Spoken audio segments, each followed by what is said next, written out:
Puji Tuhan. Shalom Bapak Ibu Saudaraku yang terkasih dimanapun saudaraku berada. Kita bersyukur bahwa semua yang terjadi itu Tuhan tidak meninggalkan kita. Dan kalau kita ada sebagaimana kita ada pada saat ini, itu pun karena kasih dan pertolongan Tuhan yang dinyatakan di dalam hidup kita.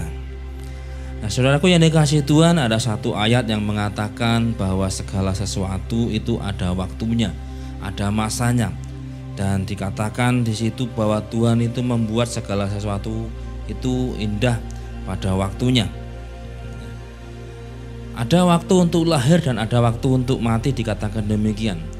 Artinya bahwa kehidupan manusia itu suatu saat akan berakhir dan harus kembali pada Tuhan. Tidak ada seorang pun yang tahu kapan dia akan kembali kepada Tuhan. Tapi yang jelas bahwa semua orang pada waktunya nanti mereka akan dipanggil Tuhan. Kita tidak pernah tahu apakah itu harus sudah usia lanjut, apakah itu masih muda. Bahkan ada anak-anak pun mereka sudah dipanggil Tuhan dengan cara yang berbeda-beda. Ada yang memang Tuhan izinkan mengalami sesuatu mungkin tragedi atau kecelakaan, ada yang mengalami karena sakit dan sebagainya. Tapi yang jelas semua orang pada waktunya mereka akan dipanggil Tuhan. Ada orang berkata ada yang dipanggil pribadi, ada yang dipanggil berjamaah. Maksudnya berjamaah itu dalam kelompok besar terjadi, banyak orang kemudian dipanggilnya bareng-bareng ya.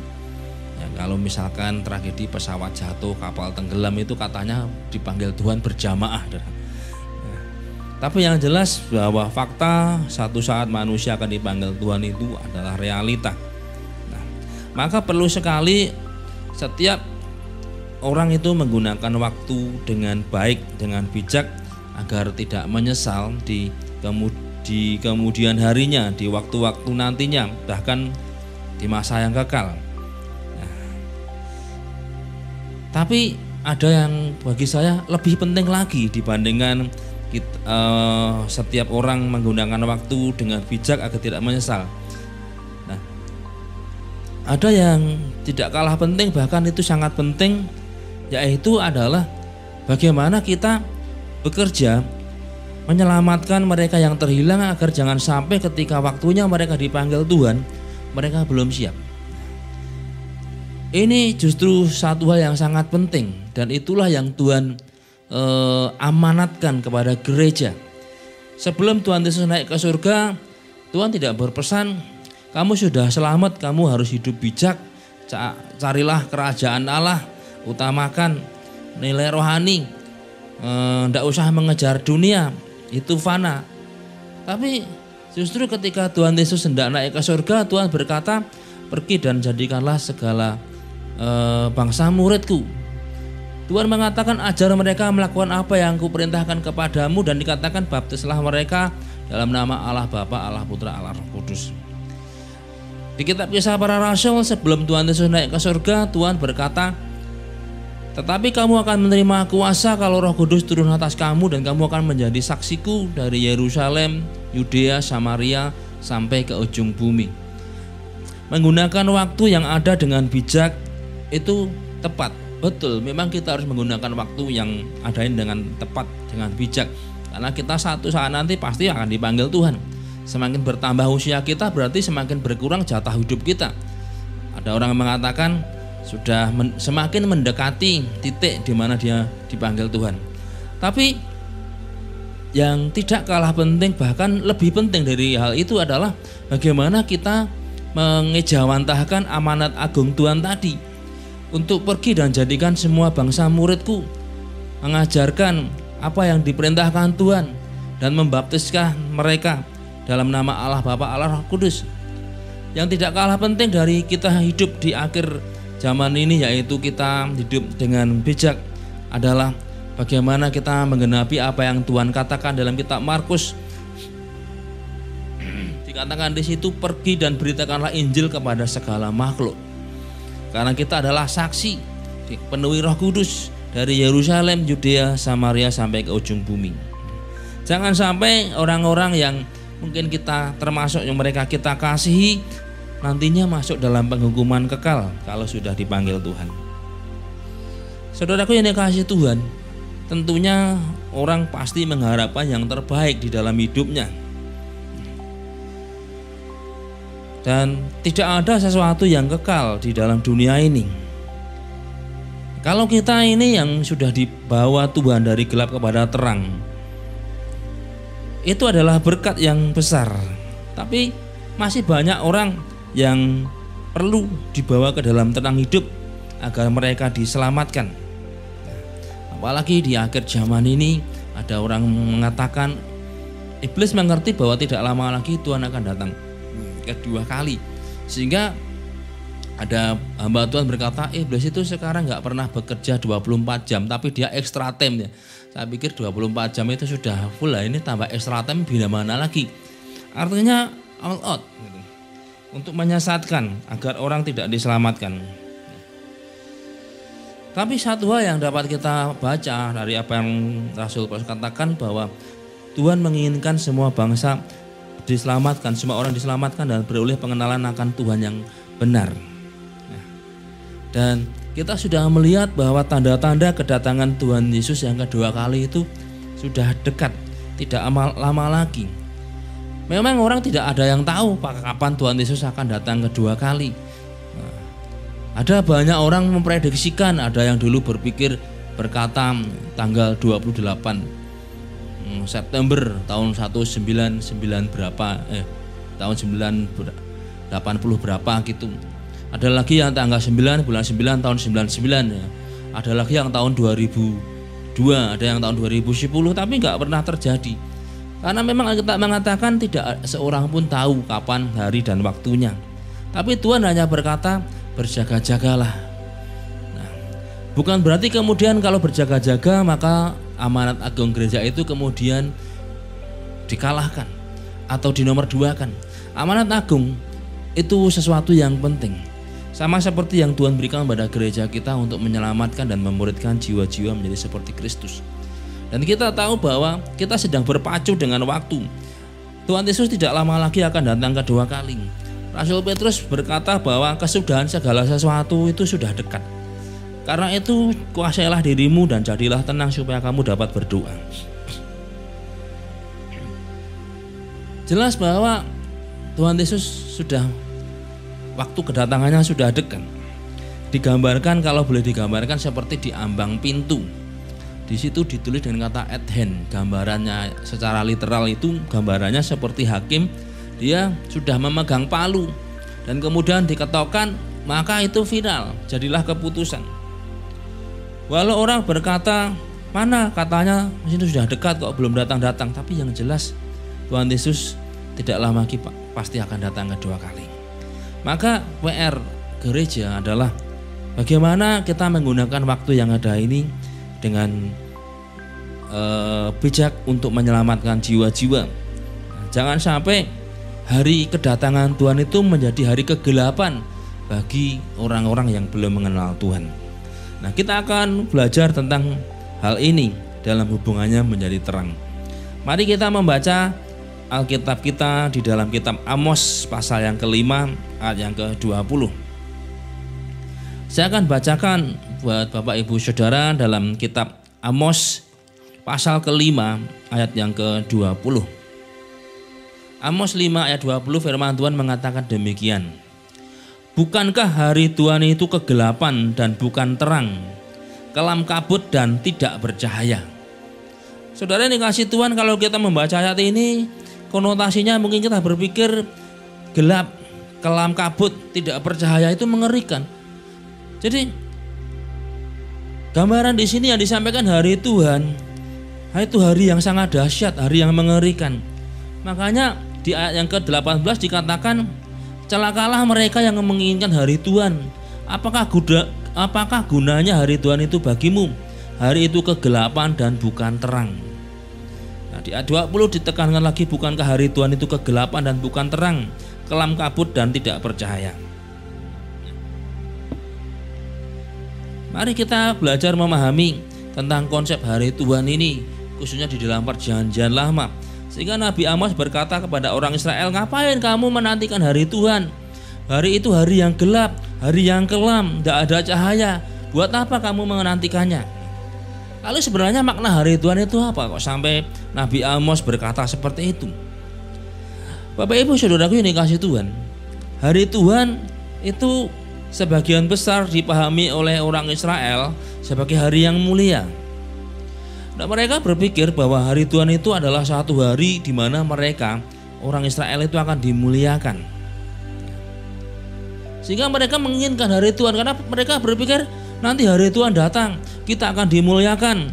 Terlebih lagi pada masa itu, saudara yang dikasihi Tuhan, kita tahu orang-orang Israel sedang dalam pembuangan.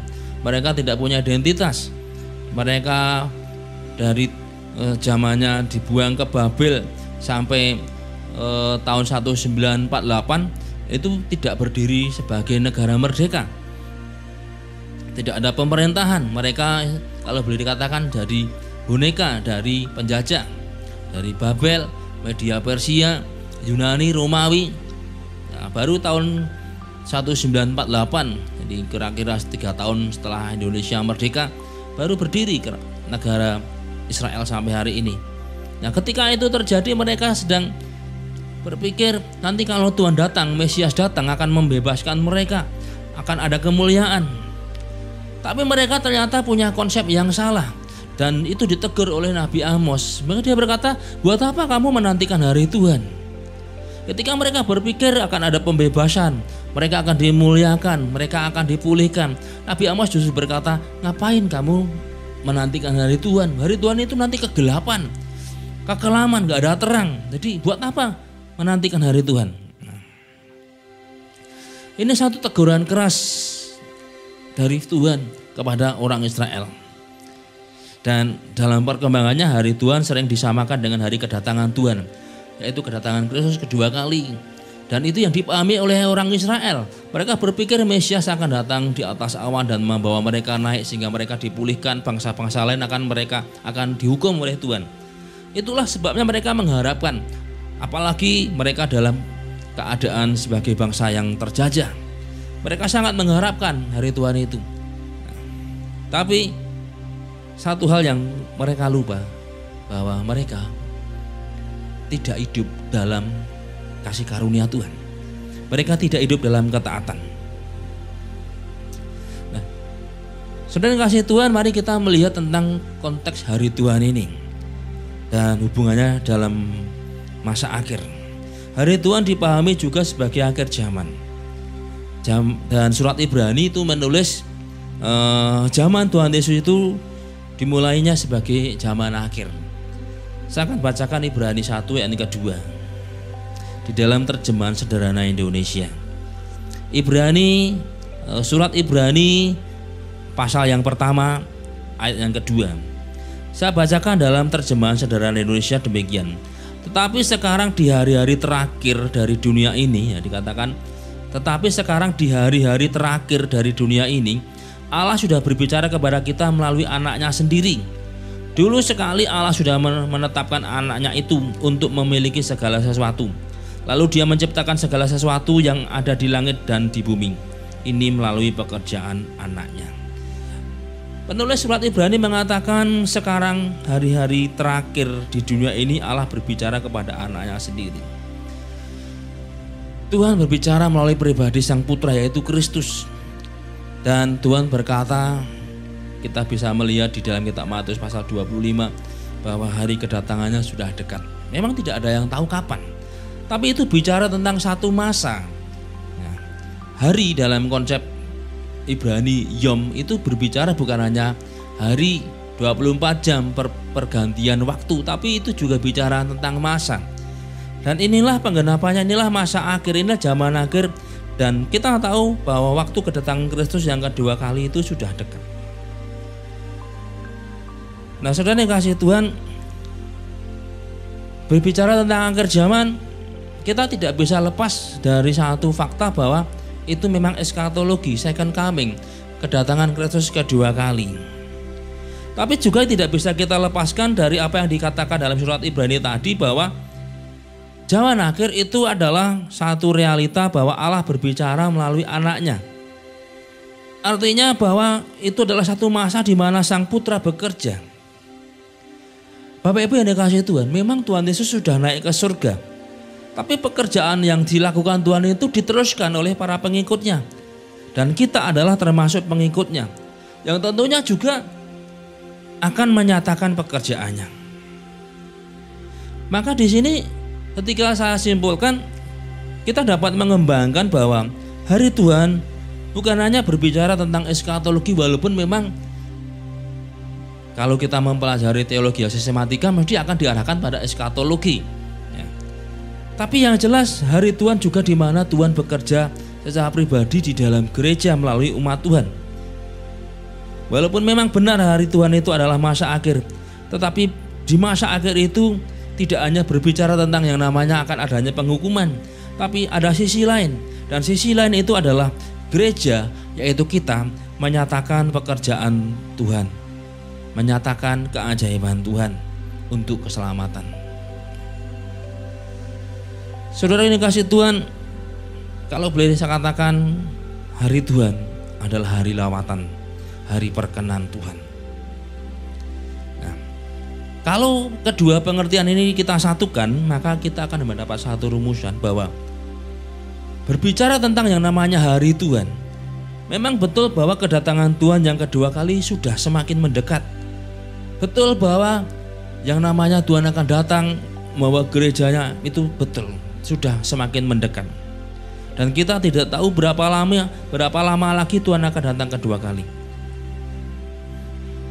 Nah, maka kalau kita tahu bahwa hari Tuhan juga berbicara tentang lawatan Tuhan, maka gereja harus mempersiapkan diri untuk menyambut hari yang besar itu.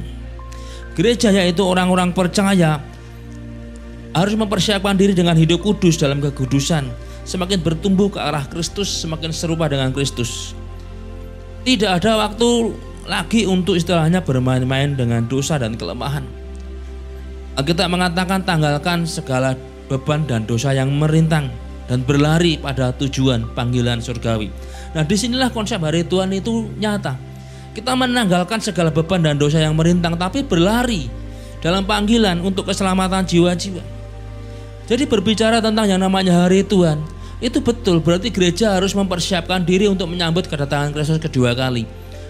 Artinya secara pribadi gereja, yaitu orang-orang percaya, mereka mempersiapkan hidupnya dalam kekudusan, menanggalkan beban dan dosa yang merintang.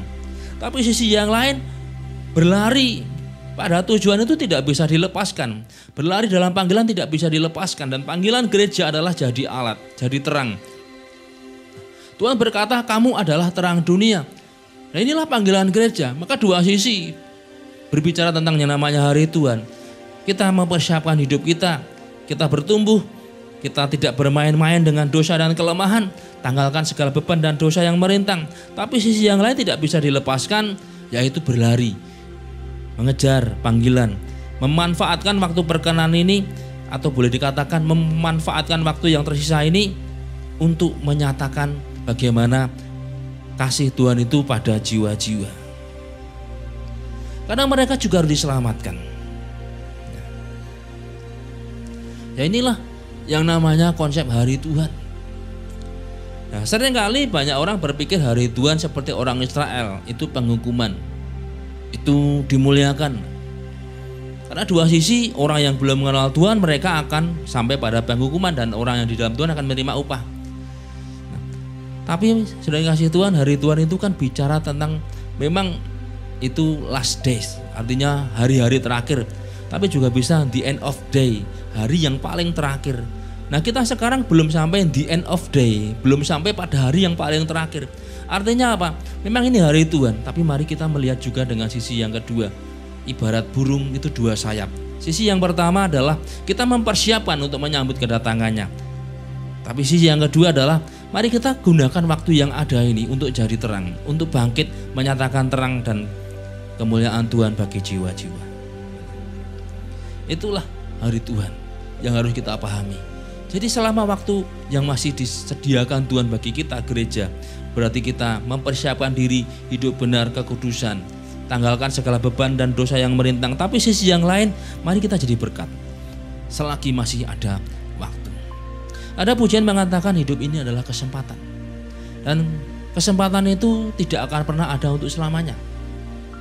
Nah, kesempatan di hari-hari terakhir ini mari kita gunakan untuk bangkit dan menjadi terang untuk keselamatan jiwa-jiwa.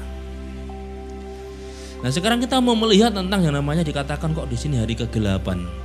Ketika orang Israel mereka berpikir bahwa hari Tuhan itu akan menguntungkan mereka, firman Tuhan justru berkata, itu hari kegelapan.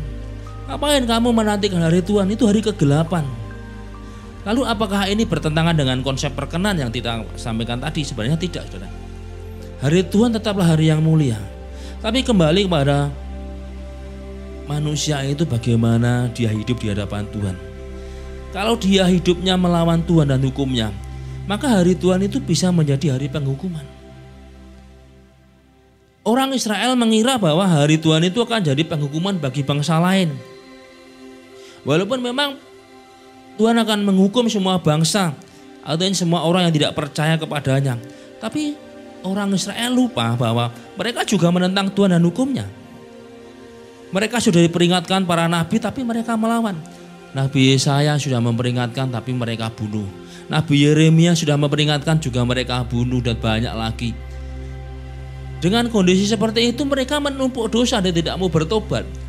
Melalui Nabi Yeremia Tuhan berkata supaya mereka menyerah kepada Babel, jangan lari ke Mesir. Mereka melawan malah lari ke Mesir. Artinya bangsa ini adalah satu bangsa yang selalu melawan Tuhan. Mereka tidak pernah menghormati kekudusan Tuhan, membunuh utusan-utusannya. Tapi lucunya mereka mengira Tuhan akan menolong mereka dan menghukum bangsa lain. Nah, konsep yang seperti ini ditentang oleh Tuhan. Hari itu sebenarnya Tuhan mau menyadarkan, buat apa mereka menantikan hari Tuhan kalau hidup mereka salah. Karena pada hari itu bangsa Israel sebenarnya sama dengan bangsa yang lain, hidupnya najis. Maka ketika hari lawatan Tuhan itu turun bagi orang benar, bagi mereka itu menjadi satu penghukuman. Itulah sebabnya di situ dikatakan bahwa hari Tuhan itu kegelapan. Kegelapan bagi mereka yang melawan Tuhan. Sebab hari itu mereka akan dilawan Tuhan dan mereka akan mengalami penghukuman. Sudah dikasih Tuhan, kata kegelapan di sini ditulis dengan kata kosek. Beberapa waktu yang lalu pernah saya singgung dari kata dasar kasak. Kata kosek itu makna pertamanya adalah keadaan kelam tanpa harapan. Orang yang hidupnya melawan Tuhan sama seperti orang Israel pada masa itu ketika mereka mengharapkan hari Tuhan. Mereka sebenarnya dalam kegelapan. Jadi orang yang hidupnya melawan Tuhan itu akan hidup tanpa harapan. Keadaan kelam akan dia alami. Nah, saudara, tentu hal seperti itu sangat mengerikan. Hidup tanpa harapan dalam bayang-bayang maut. Tidak ada cahaya, artinya tidak ada perkenan Tuhan bagi mereka. Dan itu yang sedang terjadi di banyak bangsa. Bapak Gembala sering berkata pada kita umat Tuhan di gereja yang digembalakan, jangan kita meniru orang Israel. Yaitu apa? Pemberontakannya. Orang Israel ini kalau boleh saya katakan, mereka sebenarnya satu bangsa yang mau dibuat spesial oleh Tuhan. Tuhan memilih secara pribadi. Tuhan menjaga melindungi mereka. Saya belajar dari sejarah dunia, bangsa-bangsa yang masih ada di dunia. Kebanyakan sudah, banyak bangsa itu sudah, kalau dikata sudah habis atau sudah tidak ada lagi, sudah punah. Dan kalau toh ada itu sudah mengalami perubahan gitu. Jadi itu bukan lagi satu suku bangsa yang kuno zaman dahulu, tapi ternyata Israel itu tidak. Bangsa ini tetap terpelihara oleh Tuhan. Ada satu peraturan, kalau seseorang itu mengatakan bahwa dia termasuk keturunan Yahudi, itu mereka harus bisa menunjukkan 14 nama keturunan ke atasnya gitu ya. Minimal 14. Misalkan saudara bisa menyebutkan nama bapak, nama kakek buyut, kakek apa itu. Khususnya kalau di Jawa itu hanya 7, sampai namanya gantung siwur. Tapi ini di Israel ada 14, harus bisa menyebut. Kita sekarang ini paling 4 keturunan ke atas saja sudah lupa mungkin 4 ya. Tapi kalau orang Yahudi mereka harus bisa 14 gitu. Ya ada Esra misalnya, Esra bin ini dia harus hafal. Itu menunjukkan bahwa Esra itu keturunan dari A itu keturunan dari B itu keturunan dari C dan seterusnya sampai 14 ya. Itu bisa tetap terjaga sampai hari ini. Itu saya percaya itu bukan kebetulan. Kenapa? Karena memang Tuhan memelihara mereka. Dan eksistensi bangsa ini kalau sekarang ini berkuasa dalam perekonomian keuangan dunia, itu juga saya percaya bukan kebetulan. Itu karena Tuhan. Ada perkenan Tuhan bagi mereka. Ini menunjukkan bagaimana betapa Tuhan ini melakukan satu yang spesial bagi mereka. Tapi realita yang terjadi justru ketika mereka mengalami spesial yang dari Tuhan, mereka tidak hidup sebagai bangsa yang spesial. Mereka justru meneladani dari bangsa-bangsa yang lain yang ada di sekitarnya. Sehingga mereka mengalami yang namanya kekelaman tadi. Nah, saudara yang kasih Tuhan, mari kita memanfaatkan hari yang ada ini supaya kita bisa menjadi berkat, jadi terang, agar bangsa-bangsa, orang-orang di sekitar kita tidak mengalami yang namanya kegelapan. Tanpa harapan, tidak ada perkenan. Mari kita manfaatkan waktu yang sisa ini untuk agar orang-orang di sekitar kita mengalami yang namanya Tuhan menghadapkan wajahnya kepada mereka. Salah satu ucapan berkat imam adalah Tuhan menghadapkan wajahnya pada umatnya. Tuhan menyinari dengan wajahnya dan memberi kasih karunia. Selama masa perkenan ini mari kita gereja Tuhan bangkit. Mari kita gereja Tuhan menggunakan waktu yang sisa ini untuk menyadarkan, untuk menyelamatkan orang dunia. Jangan sampai hari Tuhan itu menjadi kegelapan bagi mereka. Itulah sebabnya Tuhan berkata pada kita, bangkit dan jadilah terang. Gereja harus bangkit menjadi terang agar dunia diterangi.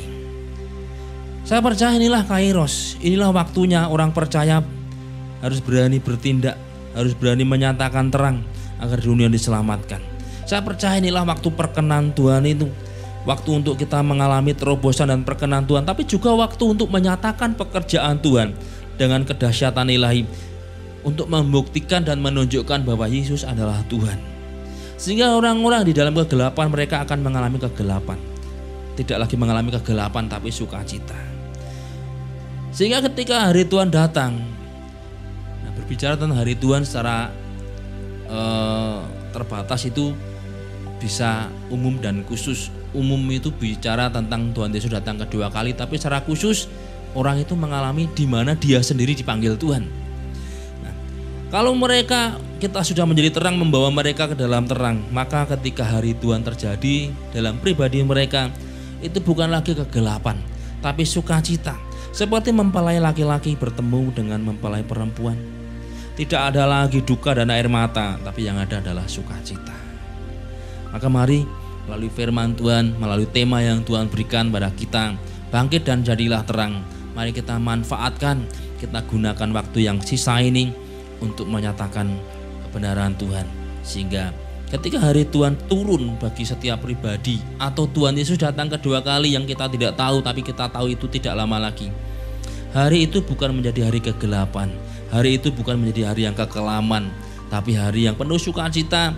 Seperti mempelai perempuan akan dipertemukan dengan mempelai laki-laki. Di situ ada sukacita, tidak ada lagi air mata, tapi kebahagiaan. Nah, puji Tuhan bila firman Tuhan ini menjadi berkat bagi setiap kita.